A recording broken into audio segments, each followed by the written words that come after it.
Fala pessoal, sejam todos bem-vindos. Nessa aula nós vamos trabalhar aqui as funções da moeda e também vou começar a falar de um assunto importantíssimo que é o Bitcoin. Tá? Vou explicar as particularidades dessa moeda, vou explicar o que é um blockchain, falar um pouquinho das outras criptomoedas que existem aí atualmente. Vamos começar então já falando aqui das funções da moeda, já fazendo esse contraponto em relação ao Bitcoin. Primeira coisa, o que você precisa para que uma moeda de fato ela seja considerada moeda?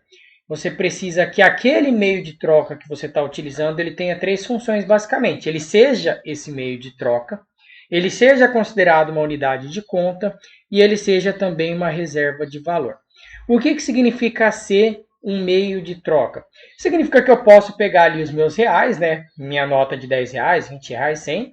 Eu posso ir no mercado comprar uma carne, ou seja, eu estou trocando aquele papel moeda por uma carne. Eu posso comprar um sal, um açúcar, eu posso comprar um carro, posso comprar uma casa, um apartamento, o que seja.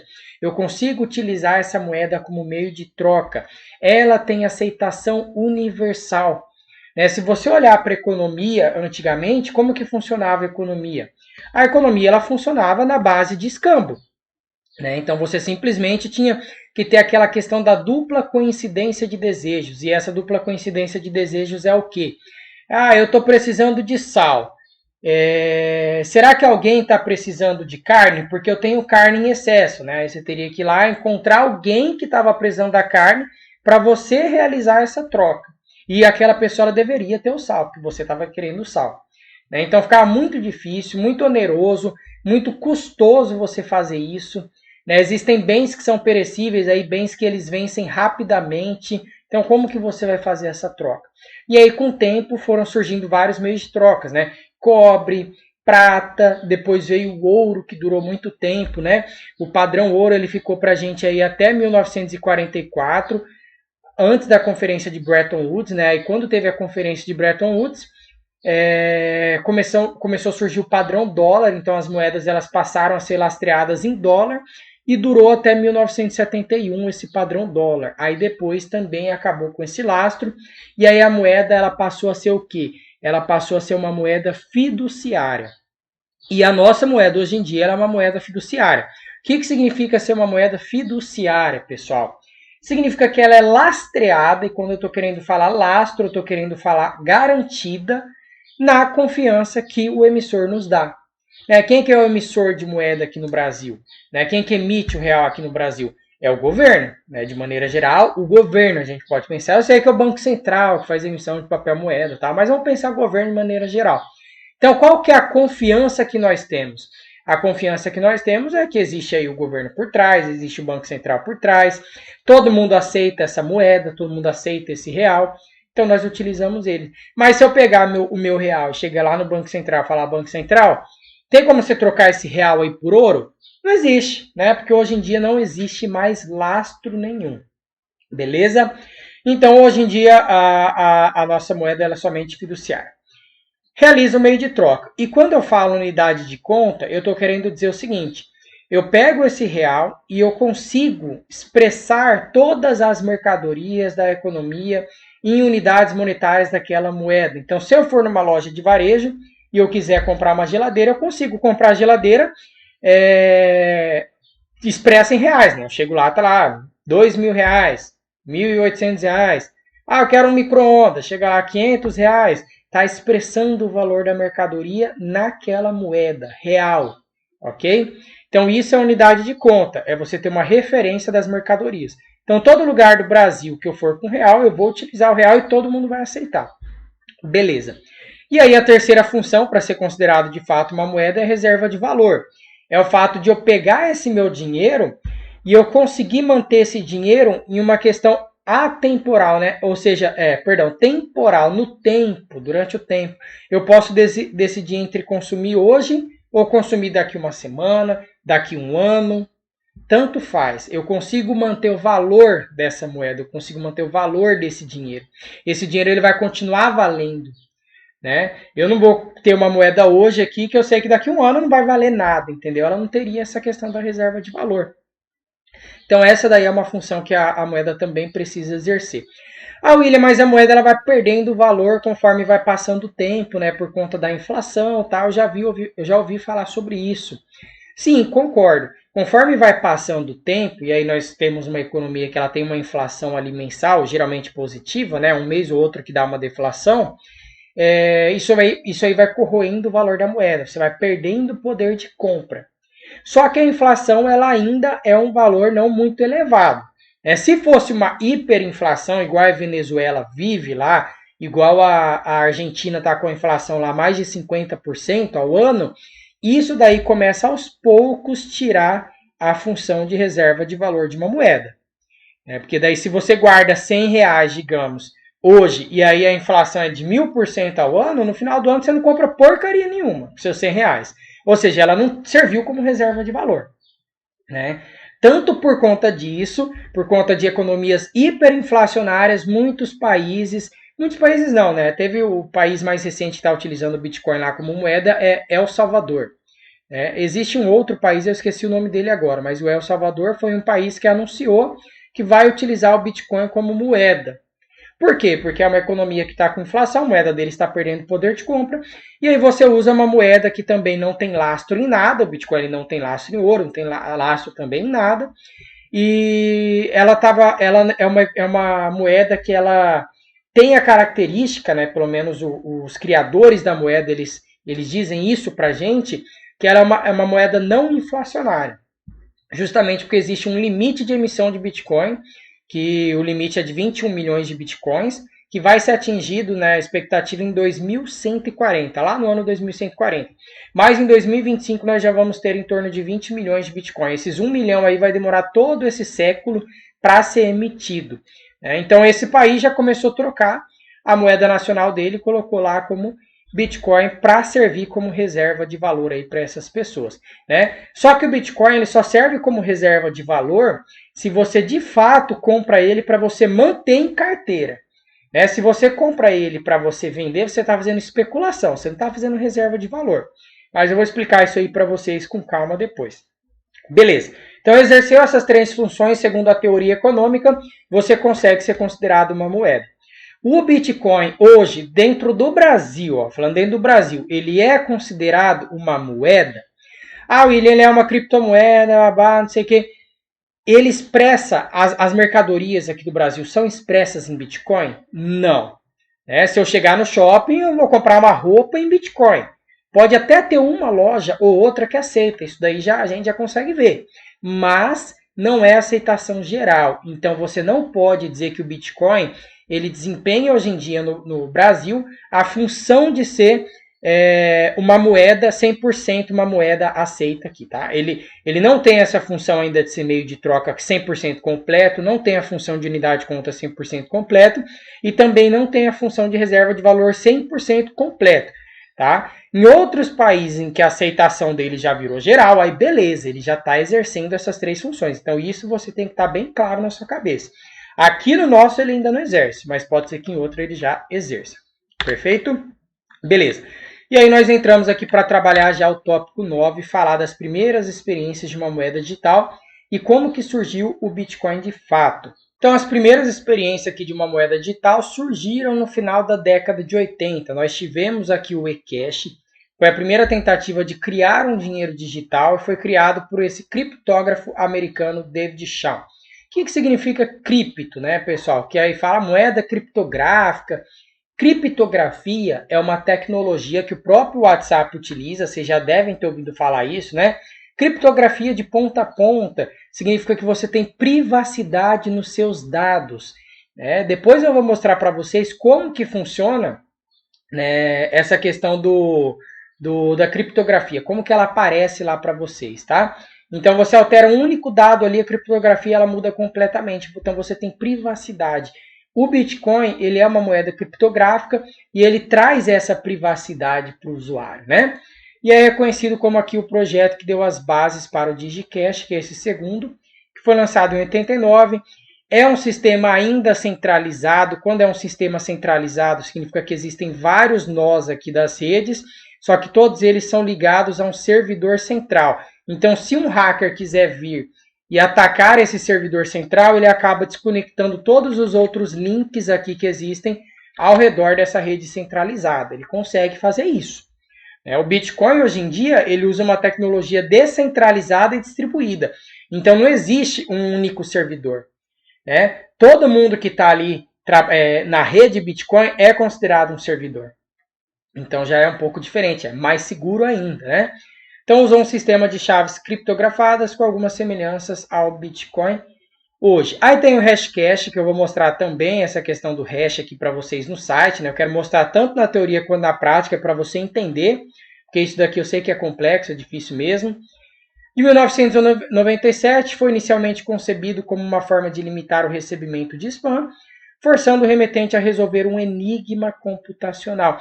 E aí você vai ver que o Bitcoin, pessoal, hoje em dia, para você criar um novo bloco de rede, que é chamado do blockchain, o minerador, que é aquela pessoa que está tentando construir esse novo bloco, ele precisa resolver um enigma computacional que é chamado de Proof of Work, prova de trabalho.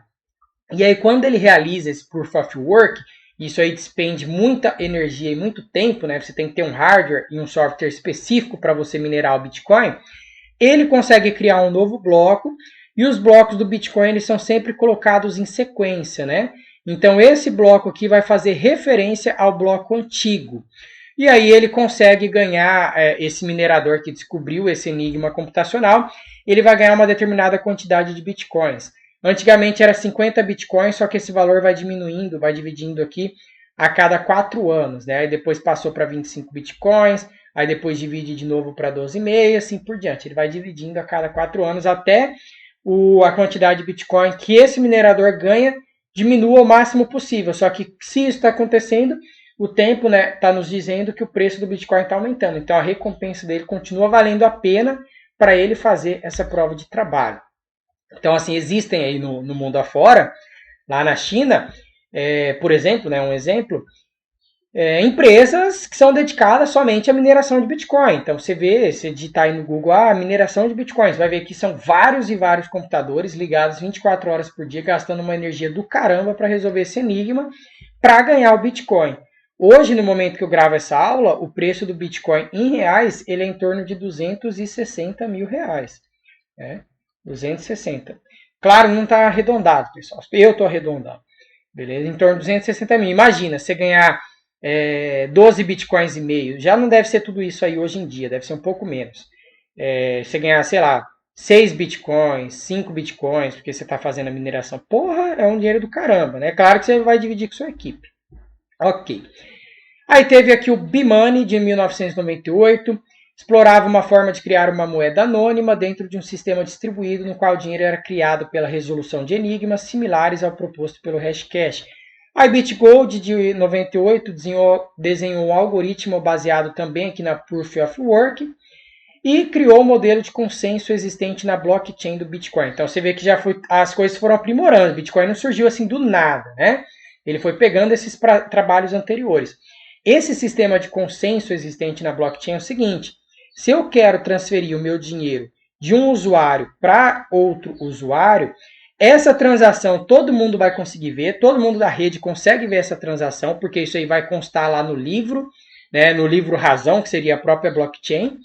E aí as pessoas que trabalham ali na rede, os usuários da rede, eles vão ter que aprovar essa transação. Então, se eles verem que não existe nenhuma tentativa de fraude, nada do tipo, eles vão aprovar essa transação, E aí você tem esse modelo de consenso. Então, você vai aprovar se mais de 50% dos usuários que verem aquela transação aprovar. Então, tem que ter esse consenso, ok? Por conta disso, o Bitcoin ele acaba trazendo mais segurança aí também para a gente. E transparência, quando eu digo transparência nessa transação, é que a gente tem acesso à transação. Mas eu não sei quem que é esse usuário, eu não sei quem que é esse usuário. Isso aí vai depender da chave pública ou privada da pessoa. Beleza, aí tem o PayPal aqui, 1998. É um primeiro caso de disrupção do meio de pagamento mundial. Quando fala disrupção, pessoal, significa o quê? Você quebrar padrões anteriores, padrões estabelecidos anteriormente. Então, uma tecnologia disruptiva. Por exemplo, os meios de pagamentos através de celular. Isso é uma tecnologia disruptiva. Antigamente eu tinha que ir numa agência, antigamente eu tinha que pagar boleto na boca do caixa, eu tinha que ir lá para fazer transferência, hoje em dia eu faço tudo pelo celular. Então mudou o padrão como nós, consumidores, agimos diante do cenário. Isso é uma tecnologia disruptiva e o PayPal foi considerado uma tecnologia disruptiva. Por quê? Ele não é uma moeda, mas foi a primeira plataforma a possibilitar transações financeiras ao redor do mundo em qualquer moeda, ok? E aí, Proofs of Work reusáveis foi uma tentativa de transformar essa prova de trabalho em tokens intercambiáveis. O criador dessa ideia, Hal Finney, foi o primeiro usuário conhecido a receber um Bitcoin. Inclusive, existe, pessoal, muita especulação de que esse Hal Finney aqui, ele era o famoso Satoshi Nakamoto, que foi o cara conhecido por criar o Bitcoin. E aí você pensa, Satoshi Nakamoto, hoje em dia ninguém sabe quem que é, não sabe se é uma pessoa ou se é um grupo de pessoas, mas sabe que a primeira transferência de Bitcoin ocorreu entre o Satoshi e foi direto para esse Hal Finney aqui. Ele foi o primeiro a receber um Bitcoin. E aí, né, depois disso teve até o dia lá da pizza do Bitcoin, que uma pizza foi paga, se não me engano, com 10 mil Bitcoins, a pizza custava $25, a pizza mais cara do mundo, né, porque hoje em dia se esse cara da pizza guardou esse Bitcoin até hoje, ele tá nem vendendo mais pizza, ele tá, né? Tá mais do que milionário aí. Ok, vamos ver aqui o surgimento do Bitcoin então. Quando a gente fala aqui do surgimento do Bitcoin, pessoal, eu já me refiro ao Satoshi Nakamoto, que é essa pessoa, né? Esse codinome que foi dado para quem criou o Bitcoin através desse artigo, né? Existe um artigo publicado em torno de 6 páginas só. Bitcoin, a Peer-to-Peer Electronic Cash System, um dinheiro eletrônico peer-to-peer. Criou as bases para o surgimento do Bitcoin. Essa tecnologia peer-to-peer aqui, pessoal, é justamente aquela que eu falei. Cada um dos nós ali da rede, eles funcionam tanto como cliente como servidores, tá? Então não existe um servidor central aqui, né? O Bitcoin ele não é centralizado. Então por isso que é essa tecnologia chamada de peer-to-peer. Beleza, então é uma moeda digital, é uma moeda que diz ser neutra, né? Isso aí gera debates, tem gente que diz, um dos próprios fundadores, não, né? Não tem nem como eu falar isso, mas uma das pessoas que estavam ali no início do surgimento do Bitcoin disse que o Bitcoin jamais será neutro, é impossível ser neutro. Porque existe sim questões políticas ligadas ao Bitcoin, mas na teoria aí atual, né, diz que é uma moeda neutra, ou seja, isenta de vínculo político. Ninguém manda nela, ninguém comanda ela aí. É uma moeda literalmente que foge de qualquer governo, né? Eu concordo com isso. Moeda independente, criptografada, tem essa privacidade, baseada na tecnologia conhecida como blockchain, já a gente vê aqui, e resistente à inflação inesperada. Essa questão é por conta da escassez que existe no Bitcoin, tá? Então, por que ela é resistente à inflação? Por conta da escassez. Se não existisse essa escassez, ela não seria resistente à inflação. Ela tem um limite aqui de 21 milhões de moeda que será emitida até 2140, né? Então, não tem como eu pegar e simplesmente aumentar a oferta de Bitcoin. É impossível. Né? Então, quando gera inflação na economia, geralmente isso aí vem acompanhado de um aumento da oferta monetária. Nem sempre, né? Às vezes a inflação ela pode ser uma inflação de oferta, igual a que a gente vive hoje no Brasil. Pode ser, às vezes, a inflação de demanda também. A demanda geralmente está mais ligada à questão monetária, sim. Mas, enfim, né, ela é resistente à inflação por conta disso, porque ela existe um limitador, não vai ter como emitir mais do que isso. E aí essa blockchain, pessoal, ela vai ser essa espécie de livro-razão. Em contabilidade, o livro-razão ele é o quê? É onde você registra todos os movimentos da transação. Então, você sabe a quantia, quem enviou, quem recebeu e o lugar onde fica registrada a movimentação dentro desse livro, ok? Você vai conseguir saber isso daí tudo, né? Perdão. E aí, quem vai estar validando esse bloco aqui são justamente esses nós da rede, seria essa linha que eu estou desenhando aqui para vocês, tá? São os clientes, os servidores, clientes não, os consumidores, servidores que estão ali trabalhando para validar esse bloco aí, tá? Tem aqui uma lógica, né, só para você entender, a mesma lógica do torrent. Torrent é um programa que ele serve para baixar filme, música e jogo, de maneira geral. Então, quando uma pessoa ela baixa ali aquele arquivo, ela pega esse arquivo de uma outra pessoa. Não existe um servidor central ali. Ele pega de uma outra pessoa, essa outra pessoa é chamada de um nó na rede. E aí, depois que eu peguei esse arquivo dessa pessoa, eu posso pegar esse arquivo e distribuir para outros. Tá? Então, eu não preciso depender dela, não preciso daquele arquivo, porque ela não é um servidor central. Beleza? Então, é essa mesma lógica aí da blockchain. Aqui tem um exemplo da rede centralizada, né? Os clientes estão distribuídos aqui na ponta, o servidor está aqui no meio, ó, bem aqui no meio. Então, todo o poder e confiança está centrado em um único ponto. Rede descentralizada, né, que é o caso aqui do Bitcoin, você tem vários servidores diretos, o servidor central, desculpa, esquece, falei errado, tá? Você tem vários servidores indiretos, aqui não é o servidor central, não existe um servidor lá no centro, né? O consumidor, ele automaticamente pode ser considerado um servidor. Então, há uma hierarquia de vários pontos de poder. E aí, na rede distribuída, não há hierarquia, é um sistema horizontal de organização. O Bitcoin, ele é uma rede distribuída e descentralizada. Tá? Então, ele envolve essas duas redes aqui, basicamente. Okay? Então, vários servidores, todo mundo é considerado. Por isso, é impossível de você quebrar essa rede. Porque para você quebrar essa rede, você teria que atacar todos os computadores. Ou o Bitcoin ele só vai parar de ser utilizado algum dia no mundo, se de fato todo mundo perder o interesse nele. Tá? E por enquanto não é o que a gente está vendo, porque senão se todo mundo perdesse o interesse nele, o preço dele não estava subindo tanto. Beleza, pessoal, e eu sei que isso aí acaba sendo um pouco técnico, né? Mas pelo menos assim, para a gente saber as características gerais, isso aí é importante. O Bitcoin, se você pegar para ler o paper lá, eu mesmo não vou entender nada. É muita coisa complexa, é coisa de programador mesmo, tá?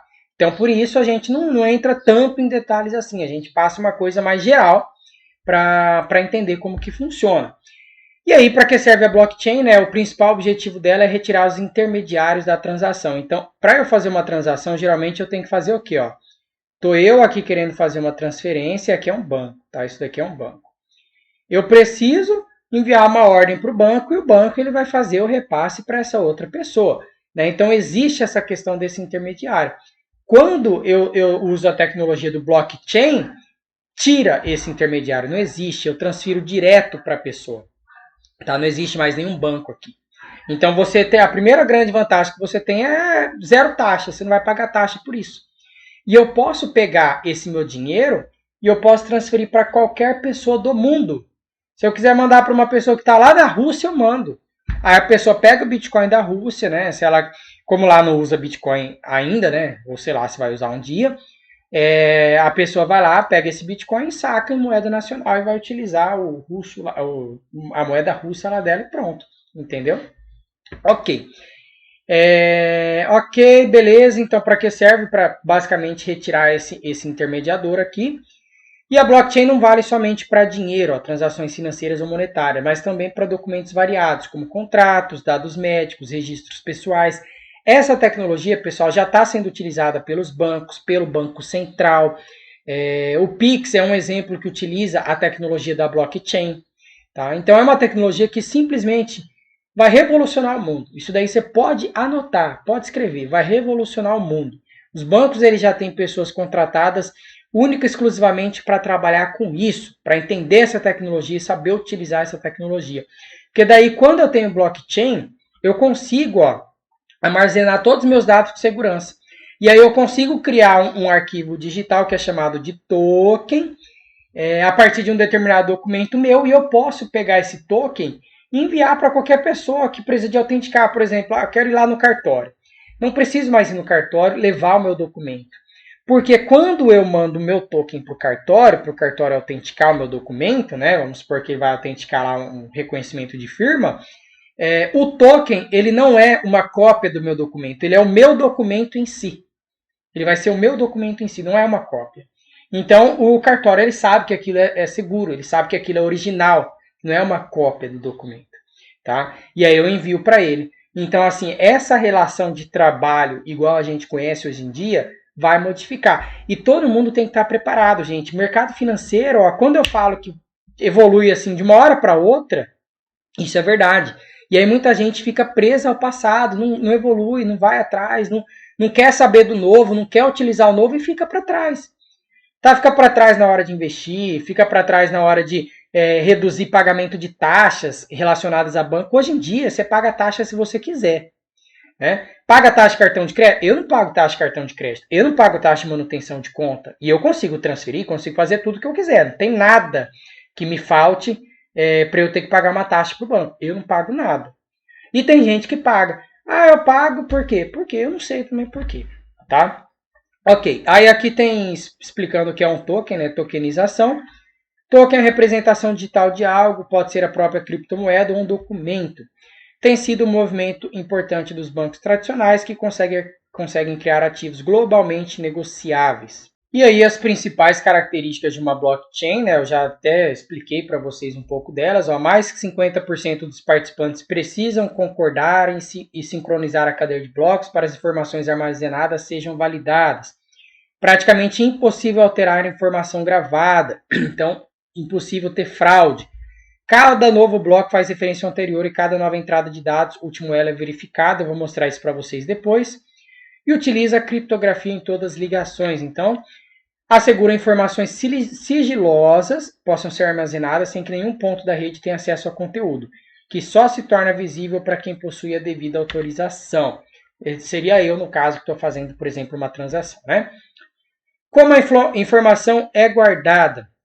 Ela vai ser armazenada em inúmeros computadores ao redor do mundo e para alterar qualquer informação seria necessário alterar e sincronizar a informação entre todos os pontos da rede. Então, por conta disso, você não consegue alterar a informação. Por conta disso, existe a segurança, né? A grande vantagem aí da tecnologia do blockchain que o Bitcoin utiliza, ok? Então, garante essa imutabilidade das informações. Qual a vantagem da tecnologia do blockchain? Quando se trata aqui do dinheiro, o blockchain permite que haja transferências internacionais em cerca de 2 horas. Acabei de mostrar para vocês, né? Eu posso transferir para uma pessoa lá da Rússia, tanto faz, para onde eu quiser. Agilidade na prestação de serviços e oferta de produtos. Então a tecnologia blockchain não é só do Bitcoin, né? Existem várias outras coisas. Produtos mais baratos e menos burocráticos. E aí o que é o Bitcoin de fato? Né? A primeira criptomoeda do mundo, criado em 2008 aqui por esse tal de Satoshi Nakamoto, que eu já expliquei também. E aí como que nós fazemos, né, de fato, então a transação aí com Bitcoin? O primeiro passo é você abrir sua conta numa exchange, né, que é chamada também, você pode pensar em corretoras, mas a gente utiliza o nome de exchange, né? Você abre lá, tem, por exemplo, aqui no Brasil tem o mercado Bitcoin, você pode abrir sua conta lá bonitinho. Quando você abre sua conta, você vai receber uma chave pública e uma chave privada. Essa chave pública ela é o endereço da sua conta. Então, por exemplo, se você quer enviar seu dinheiro para um terceiro, você vai pedir a chave pública dessa pessoa.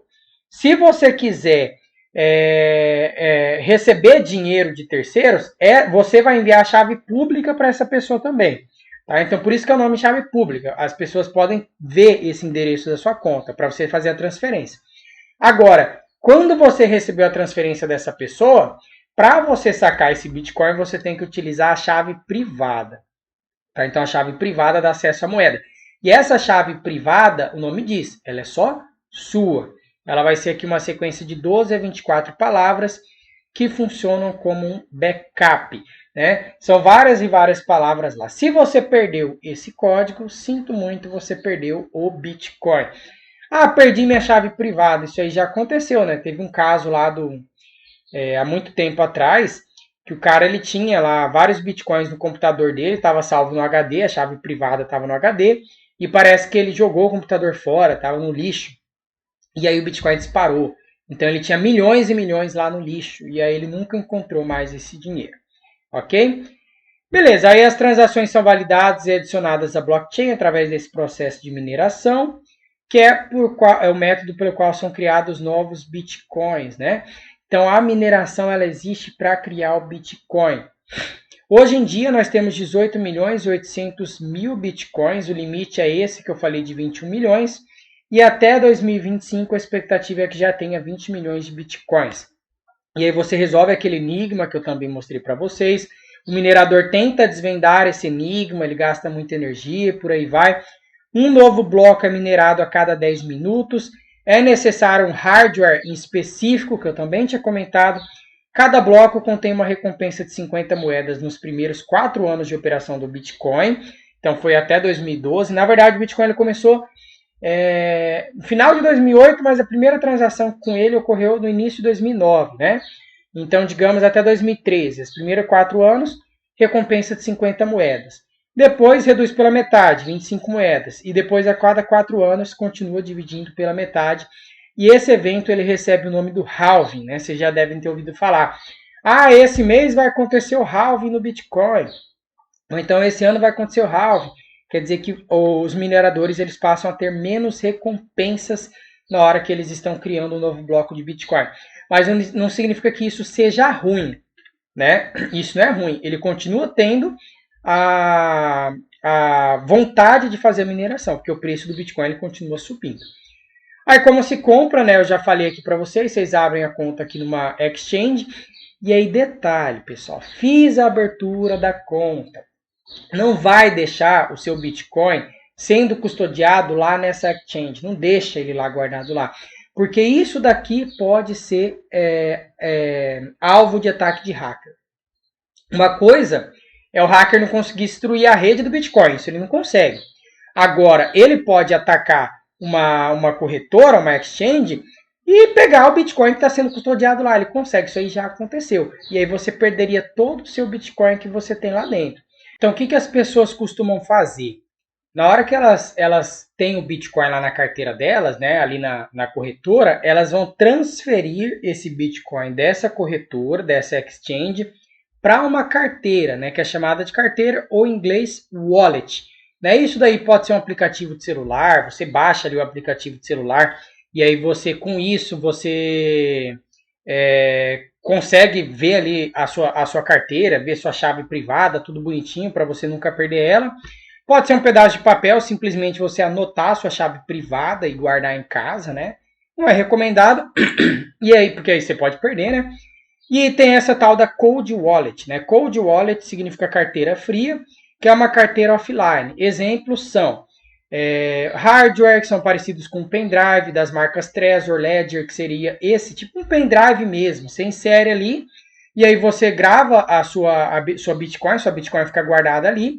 E aí toda vez que você for utilizar essa Bitcoin, você tem que colocar ela ali no seu computador para você fazer essa transferência, né?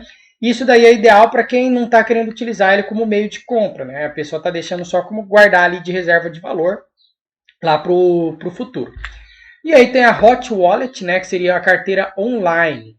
Aí ela já não é tão segura quanto a offline, mas, né, porque ela tem esse acesso à internet, aí você pode movimentar aqui, ó, suas criptos com mais frequência. Então é mais utilizado para quem já está querendo utilizar ali como pagamento, né, que está fazendo bastante transferência, bastante negociação com Bitcoin. E também tem backup aqui das chaves privadas. Aí aqui eu coloquei as 15 maiores criptos, né, com maior capitalização do mercado. Existem várias e várias, pessoal, mas ó, o Bitcoin ele é disparado a maior de todas, né? 875 bi de dólares. E aí você tem o Ethereum aqui, 362, Cardano, 81 e por aí vai. Tem até o Dogecoin aqui, né? Que é aquela moeda lá com a carinha do cachorro, Dogecoin, 34 bi, né? Incrível. Mas tá lá. Beleza, pessoal. E aí, com isso, né, eu quero mostrar aqui para vocês, deixa eu abrir aqui o site. Esse site aqui, ó, coinmarketcap.com, que é o Cryptocurrency Prices, que significa aonde você vai conseguir ver a capitalização de mercado aqui das moedas, né? Olha a capitalização. Na hora que eu coloquei lá na aula, aquele 800 e pouco, ele já subiu. Hoje em dia está 952, né? Aí 464, 95 e por aí vai. Você consegue ver várias criptos aqui. Olha o tanto de cripto que você consegue ver, né? Então é um site interessante aí para você dar uma olhada. Blockchain Demo, né? Só para você entender como que funciona essa questão do blockchain. Vamos colocar aqui o blockchain. Você pode entrar aqui, ó, andersbrownworth.com. Esse daqui é um simulador do blockchain, por isso chama demo do blockchain. E ele funciona como que vai criando essa cadeia de blocos. Por exemplo, esse bloco aqui, ele vai ter essa tal dessa hash. Essa hash aqui, ela vai ser referenciada aqui no prévio do bloco 2. Então você vê que mesmo o número aqui do prévio, ele aparece nessa hash anterior. Então por isso que fala que cada bloco ele faz referência ao bloco antigo, né?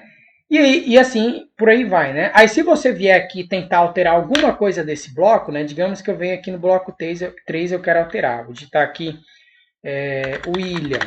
Quando eu faço essa alteração de dados no bloco, automaticamente todos os blocos ali para frente, eles começam a ficar inválidos, né? E aí a pessoa que vê isso daqui, ela já detecta que isso daqui é uma fraude, e aí ela não vai autorizar essa transação, né? Você não vai conseguir fazer isso, porque você não consegue quebrar a cadeia do Bitcoin. E aí automaticamente depois o Bitcoin, ele vai, essa blockchain aí, ela vai voltar a ficar verdinha quando arrumarem os dados aqui. Tá? Você vê que se você altera o dado e você minera, ele continua todos os outros lá da frente errados, né? Como se tivesse algum erro, alguma fraude. Beleza, mas pessoal, isso aqui é só para você entender, não precisa entrar em detalhes disso daqui não, tá? Só para você ver na prática como que funciona, né? Aqui tem o blockchain distribuído, para você entender a rede distribuída. Tem os tokens, né? Ah, a pessoa enviou um dinheiro de uma para outra, né? Tá tudo aqui só para você ter uma noçãozinha, né? Uma ideia aí de como que funciona. Beleza, pessoal. Então, assim, eu tentei trazer para vocês as principais características aí do Bitcoin. E aí você pode acessar aqui, se você quiser, ó, Mercado Bitcoin também. Digita aí no Google, você entra aqui, ó, cria o seu login. E aí, por que eu tô falando? Tô fazendo propaganda no Mercado Bitcoin? Não, porque é o que eu uso, entendeu?